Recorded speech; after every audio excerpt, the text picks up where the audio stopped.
On this episode of Urban U, we celebrate Pride Month with a look at the Harlem Renaissance and the often overlooked LGBTQ contributions to the era's creativity and civil rights. A conversation with actor and Broadway performer Damon Evans, and an activist's bold and successful fight to change Eastern European LGBTQ laws. That and much more, including the rich archive of LGBTQ films right here at our own LaGuardia Community College. Welcome to Urban U.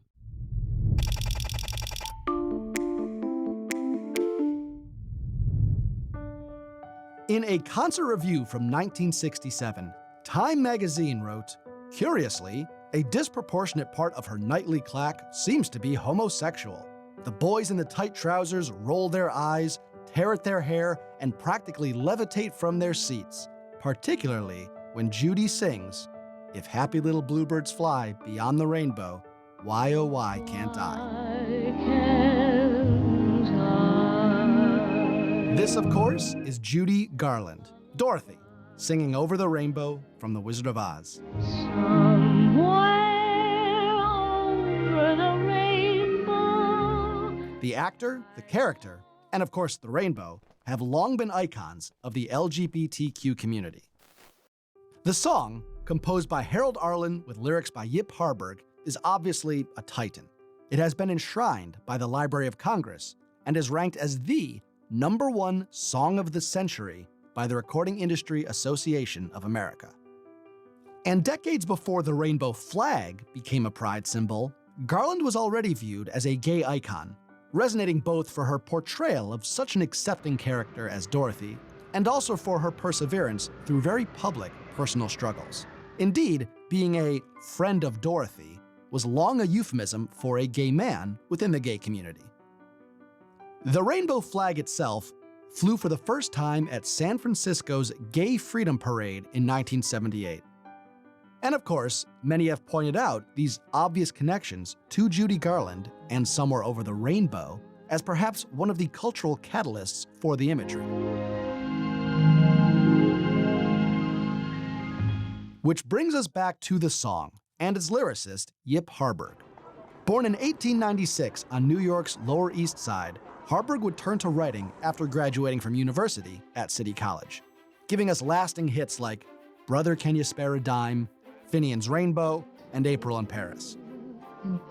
And while he would never achieve quite the same fame as some of his contemporaries of this golden age of Broadway, like Cole Porter or Irving Berlin or George and Ira Gershwin, he has been called, in his day, Broadway's social conscience.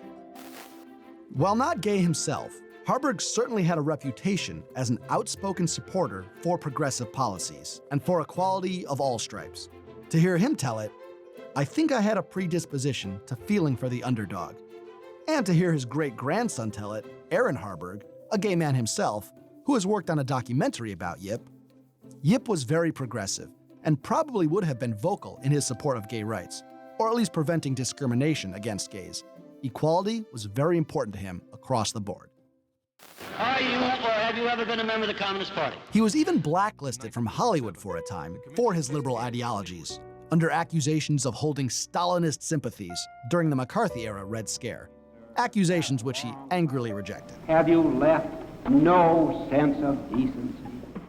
But of course, for all his overtly socially conscious work, it's Over the Rainbow which has endured above the rest to this day. From the lighthearted, like Israel Kamakawiwo Ole's ever-present ukulele cover, to the deeply poignant, like Judy Garland's daughter performing it for the first time to honor the victims of the Pulse nightclub shooting. An anthem for the ages, from Yip Harburg to Judy Garland to a rainbow for pride. I'm Ari Goldberg for Urban U.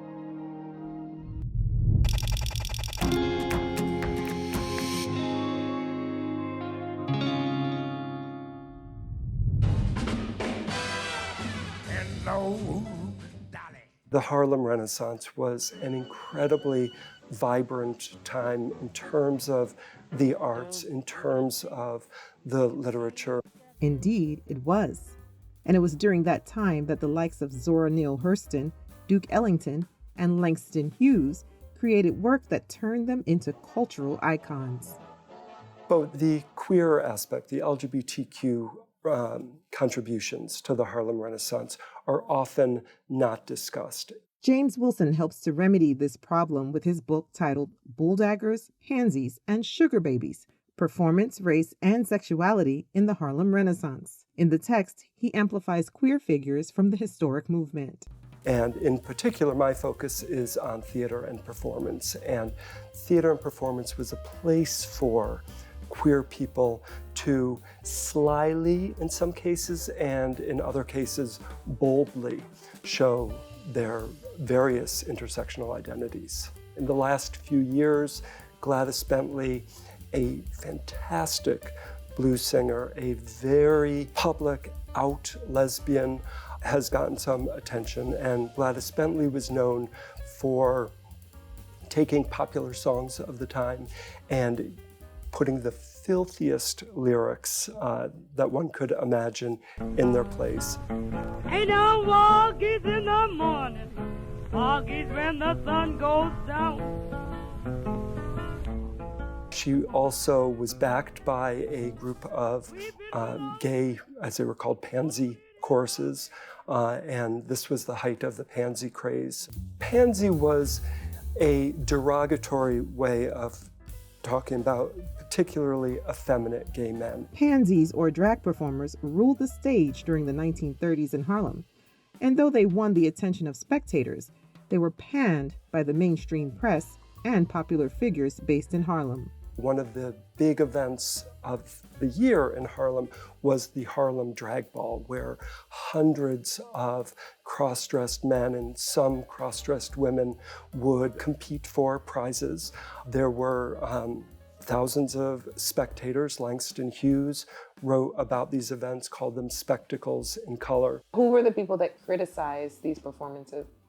The Amsterdam News would often have headlines about the third sex taking over America, a plague on society. Very famous preachers, including Adam Clayton Powell Jr., railed against the queer people at the time, and other social activists. Wilson himself admits that he is obsessed with musical theater, and he's been entranced by performances from this period for quite some time. I thought I knew everything there was to know about musical theater, and then I came across this woman, Florence Mills, who I knew nothing about. And as I did more research, I couldn't believe I had never heard of her because she was so popular in the 1920s. This admiration led him to dig deeper into that era, leading him to the queer artists and performers of the time. Eventually, the topic of his book was born. So why do you believe people don't really discuss the queer influence during the Harlem Renaissance? Unlike other popular performances, these were not as well documented. So the New York Times wasn't covering Gladys Bentley, for instance, or the nightclub shows. And so I think that one of the problems with these performances was the lack of visibility. Regardless of this renouncing of queer identity then and after, the work of queer performers during the Harlem Renaissance can't be undone, even as they garnered little to no publicity. Today, we see the evolution of that time throughout pop culture, a world once considered underground, right out in the open. Abby Ashola for Urban U. Coming up on Urban U, from Broadway to Eastern Europe, the personal challenges of two CUNY alums, and a look at our unique LGBTQ film collection at one of our Queen schools. But first, a sneak peek into our conversation with actor and Broadway performer Damon Evans. I am so happy that the transgender community is getting a voice and visibility because, see, they were some of the people at Stonewall. And I can remember as a young gay man coming to awareness, we weren't nice to them. We weren't acknowledging them. And they were the loudest voices that night.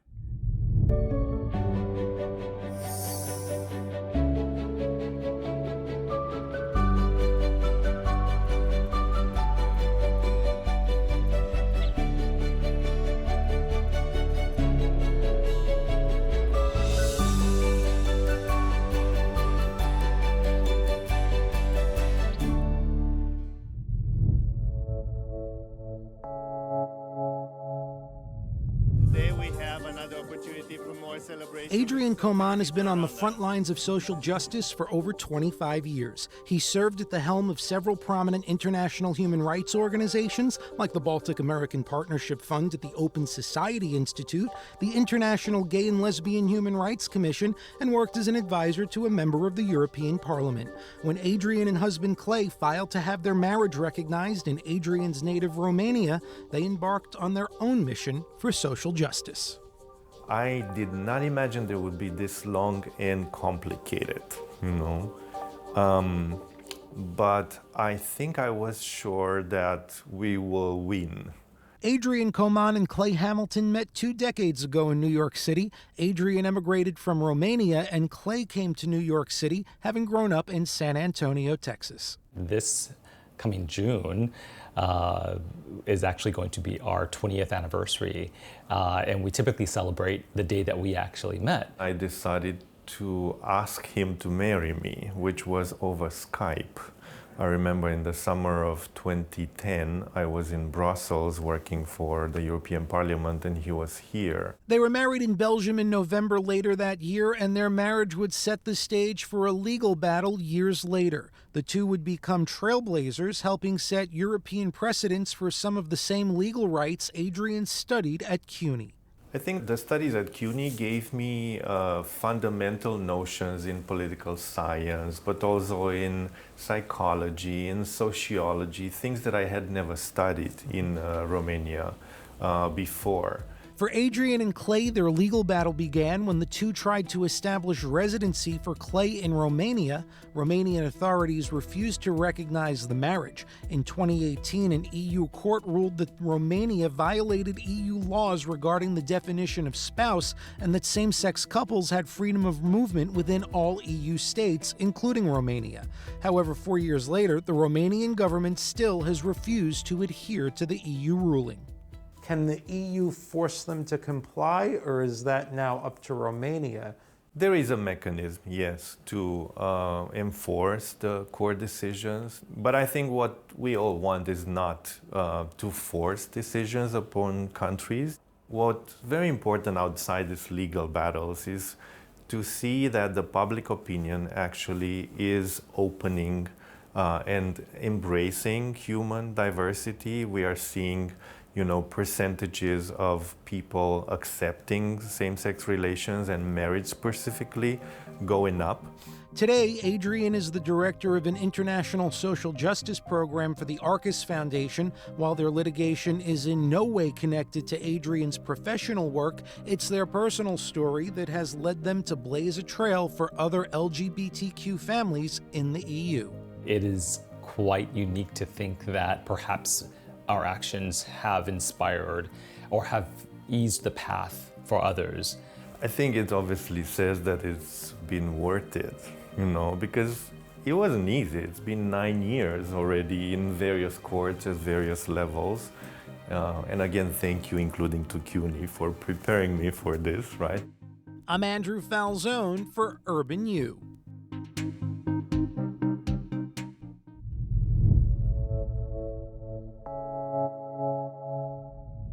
Actor, singer, and Brooklyn College alum Damon Evans has had quite a career. He starred on Broadway, played Lionel on the hit sitcom The Jeffersons, and sung with opera companies around the world.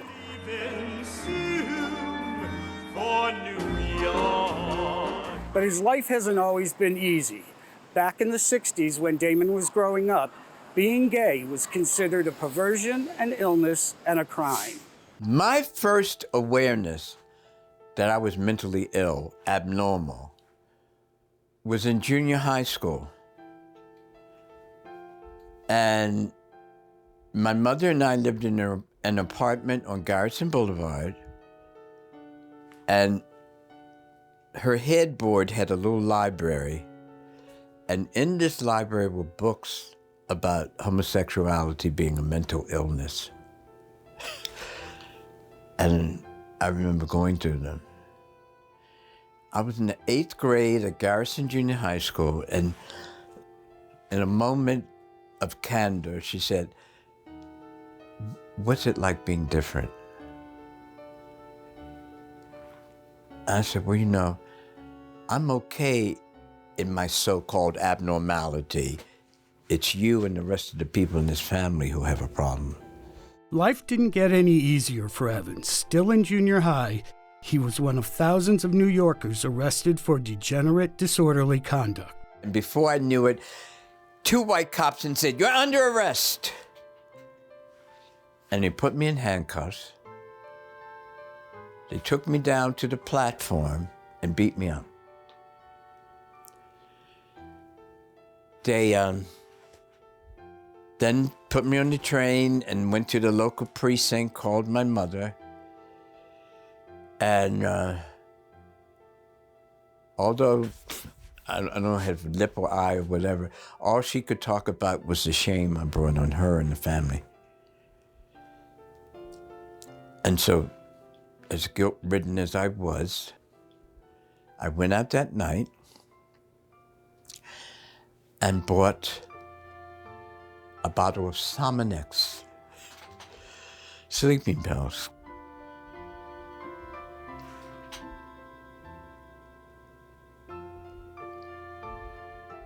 I don't know how, to this day, I woke up, how they knew, whatever. My first, I don't think I had more than 1 or 2 counselings with the psychiatrist. Why did you do it? My mother. I'm now 72. No one in my family has ever mentioned this. It's like it never happened. Later on, Evans started working to put himself through school. I worked 9 to 5 at Revlon mailroom, 6 to closing at Radio City. And this one Saturday, I went to the bookstore. No one has ever mentioned this bookstore where the Monster Bar now stands. There used to be a bookstore, an academic bookstore, not a porn shop, and I walked into technically the second night of the Stonewall riots. You could feel the tension in the air. I missed the great uproar, but the buzz and roar of something happening, of a revolution, of something changing by the most marginal of the lot. Black, brown, gay, lesbian, transgender, whatever. We had nothing to lose. I remember talking to Doric Wilson about this. I said, who would have known that I was part of history? And he said, "Oh, Damon, we knew this was history. This was our Rosa Parks moment. We had been waiting for this." After Stonewall, some people's attitudes did start to slowly change. One of the greatest gifts my father gave me before he passed was his acceptance of me as a gay man. Now, interesting thing, it wasn't a one-on-one. It was my partner at the time, and he came to stay with us. And I wasn't home, and he said, "I just want to thank you for being with my son." And I knew that was as far as he could go, but no one in my mother's family was ever able to do that. Talk to me a little bit about how life has changed for LGBTQ people, and you specifically. Oh God, I remember seeing this girl, young black girl at the new school where I was taking classes for a while. And she was a lesbian and proud of it. And I said, "I'm so happy for you. I couldn't do that. I'm so happy for you." And what did you mean when you were saying that? I'm happy you could be you and not be ashamed. One of the best things I ever did was marrying my husband. When Nick and I got together and kept talking about getting married, he said, "Well, you know what? I love you, and I need it." And that's all he said. And to be able to proudly say, "This is my husband," that's monumental for me. I'm Scott Kirby for Urban U.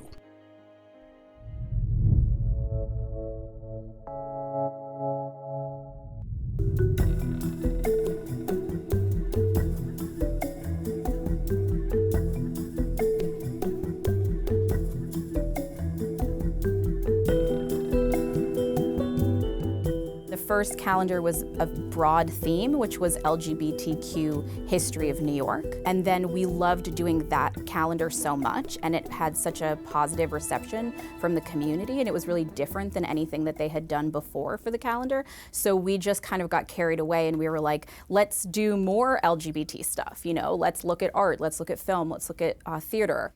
Arianna Martinez has been on the LaGuardia Calendar Committee the last few years, helping curate the project that is the LaGuardia Wagner Archives Calendar.